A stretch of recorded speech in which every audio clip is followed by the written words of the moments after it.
December ধরে নির্বাচনের roadmap চায় বিএনপি। দলের স্থায়ী কমিটির সদস্য নজরুল ইসলাম খান বলেন, নির্বাচনের সময়সীমা নিয়ে সরকারের সাথে খুব বেশি বিএনপির পার্থক্য নেই।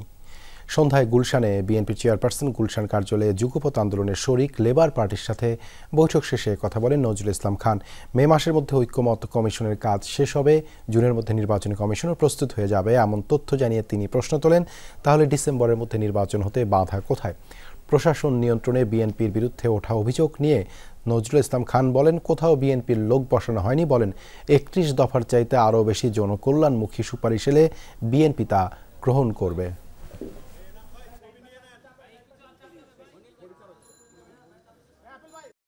প্রয়োজনীয় সংস্কার শেষে নির্বাচন অনুষ্ঠানের জন্য ডিসেম্বরের বেশি অপেক্ষা করার কোনো কারণ আমরা দেখি না।